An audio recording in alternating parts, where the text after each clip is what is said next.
Hello, you're watching VNA News and now headlines. Belarusian President Alexander Lukashenko pays state visit to Vietnam. Vietnam joins hands with Cambodia and Laos to combat drugs. Malaysia tops ASEAN in terms of foreign direct investment in Vietnam.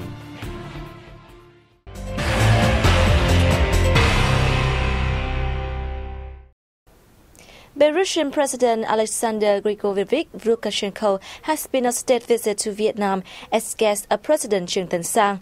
The visit is expected to promote the traditional friendship and multifaceted links between the two countries. Vietnam and Belarus set up their diplomatic relationship in 1992. Belarus opened its embassy in Vietnam in 1998, while Vietnam's embassy was set up in Belarus 5 years later. They maintain regular exchanges of high-ranking delegations, as well as close links and mutual support at the United Nations, the Non-Aligned Movement, and other forums and international organizations. Following the welcome ceremony, President Sang held talks with his Belarusian counterpart, affirming Vietnam's consistent policy of attaching importance to developing the traditional friendship and multifaceted cooperation with Belarus. The Vietnamese leader said economic, trade and investment cooperation between the two countries has seen progress but remains modest. Therefore, he asked the two sides to upgrade the role of the Intergovernmental Committee, organize trade promotions, and soon ratify a free trade agreement between Vietnam and the Eurasian Economic Union.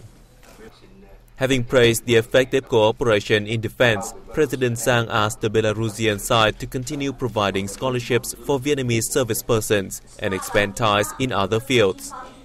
For his part, President Lukashenko said that Belarus prioritizes relations with Vietnam and wants to lift the bilateral ties to the level of comprehensive strategic partnership. He affirmed that Belarus supports Vietnam's candidacy for a non-permanent seat in the UN Security Council for the 2020 to 2021 tenure. Regarding the East Sea issue, President Lukashenko stressed that Belarus backs the stance of Vietnam and ASEAN on settling disputes through peaceful measures, not using or threatening to use force on the basis of international law.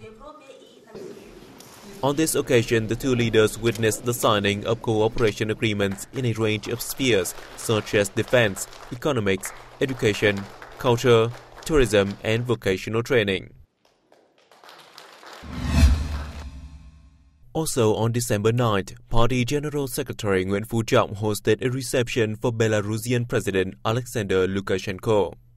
The party leader stressed that the president's visit will create a momentum for the development of bilateral cooperation between Vietnam and Belarus.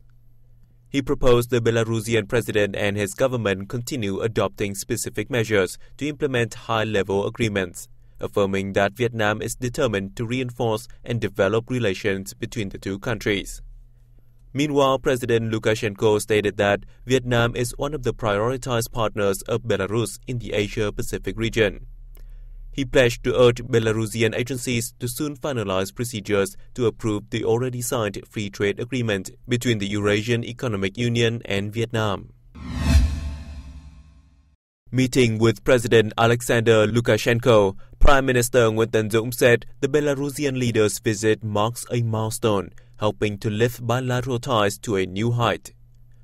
President Lukashenko said Belarus and Vietnam still have great potentials for stronger cooperation, so the two sides need to work together more closely to successfully realize agreements signed by their senior leaders. In this spirit, the two leaders agreed to prioritize cooperation in politics, diplomacy, trade, investment, and tourism, among others. They also consented to accelerate the approval and implementation of the free trade agreement between the Eurasian Economic Union and Vietnam. The two leaders shared their views on the stance of Vietnam, other ASEAN member states, and international community on maintaining peace, stability, and security, as well as the safety and freedom of navigation and aviation in the East Sea. The same day, National Assembly Chairman Nguyễn Sinh Hùng had a meeting with Belarusian President Alexander Lukashenko, where the two leaders agreed to increase the sharing of legislative experience and supervision to ensure the effective implementation of signed agreements and deals. Regarding economic cooperation, both leaders held that bilateral trade has failed to catch up with potentials of each country and agreed to make more efforts to achieve the target of over $500 million. Chairman Hùng affirmed that the National Assembly of Vietnam will spare no efforts to further strengthen the solidarity and friendship between the two nations and their legislatures as well. President Lukashenko proposed the two sides continue coordinate closely and effectively assist each other in building and improving legal foundations for bilateral cooperation. A workshop reviewing 70 years of Vietnam's human rights achievements was held in Ho Chi Minh City on December 9th.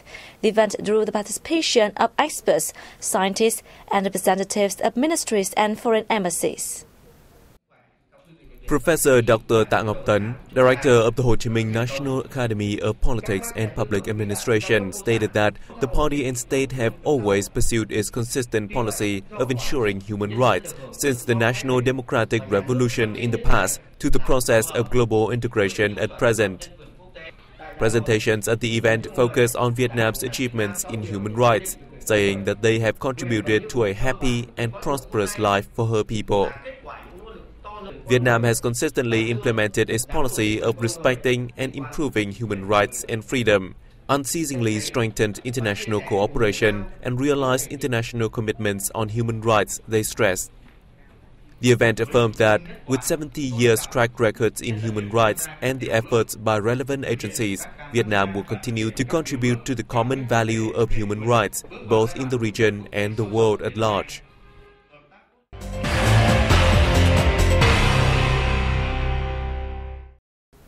The 15th Ministerial Meeting on Drugs Prevention and Combat between Vietnam, Cambodia and Laos opened in Ho Chi Minh City on December 9th. Let's take a look. Deputy Prime Minister Vũ Đức Đam said the Vietnamese government hopes to work closely with Cambodia and Laos in the fight against drugs, thus ensuring healthy and sustainable development in the respective nations. The trilateral collaboration has become more important than ever, given the increasingly complicated developments in the region and beyond, he added.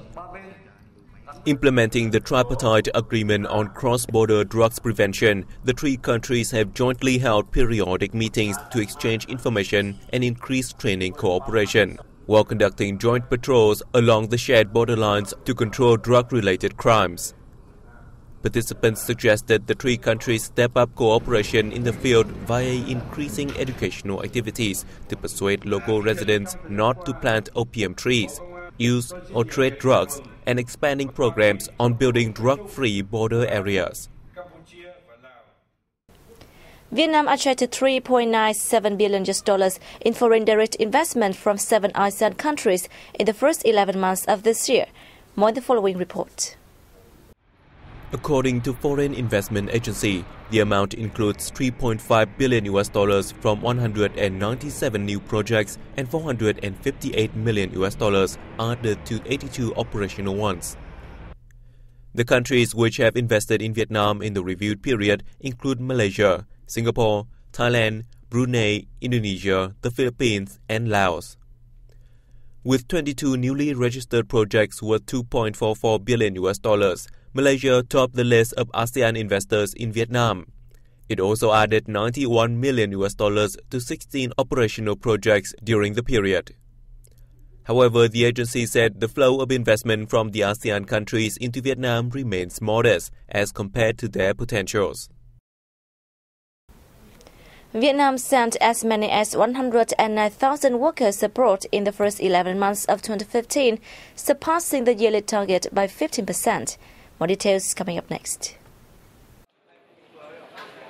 Statistics released by the Overseas Labour Management Department show that in November alone, more than 9,800 workers were sent abroad, mainly to Taiwan, Japan, the Republic of Korea, Saudi Arabia and Macau. The total number in the first 11 months represents a 10.6% rise as compared to the same period last year. To tighten labor export activities, the department recently issued new regulations stipulating that labor exporting enterprises are fined twice within 12 months will be suspended for 6 months. Last year, Vietnam sent a record high 105,840 workers abroad, surpassing the yearly target by 10%.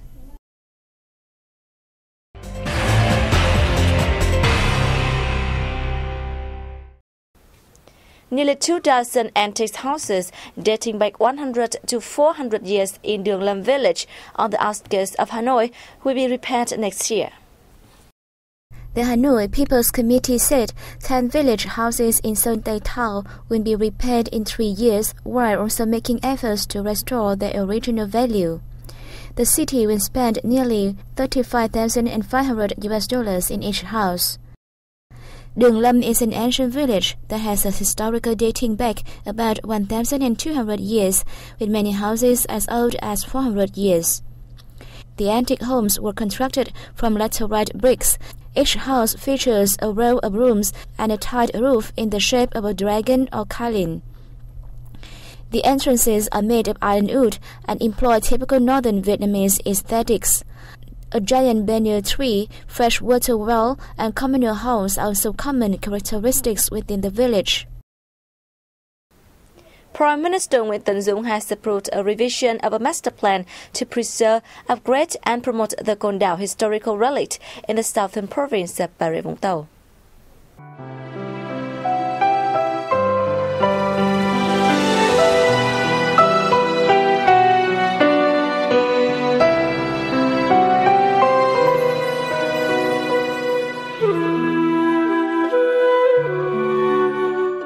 Côn Đảo Island is famous for the prison that was known as Hell on Earth. During the war, all prisoners at the prison suffered a lot and were tortured by the enemy, but they still retained the spirit of revolutionary warriors. Today, the island is very different, and the local people are living in peace with improved living standards. Côn Đảo comprises 16 mountainous islands. It was named among the top 25 remote islands that tourists should visit in their lives by Business Insider, a leading American business and entertainment website. The islands have wonderful natural scenery, beaches, mountains, and the Côn Đảo National Park. The master plan has been revised across 110.69 hectares, comprising 41 hectares of Protected Zone 1 and nearly 70 hectares of Protected Zone 2. Under the adjustment plan, degraded relics will be upgraded, but the construction of new projects will not be allowed in the Protected Zone 1. The relics that have been completely destroyed will only be restored in case they have special historical value and there are enough scientific materials to refer to. In the Protected Zone 2, new construction projects must complement the surrounding landscape. The revision plan is aimed at preserving and restoring the Côn Đảo relic that honors soldiers for their great contribution during the national liberation and to promote the patriotic spirit for future generations. The adjustment is also aimed at creating more tourist areas to develop sustainable tourism in Côn Đảo District Island, as well as for its socio-economic development. The plan is expected to be implemented in 3 phases over 15 years, from 2016 to 2030.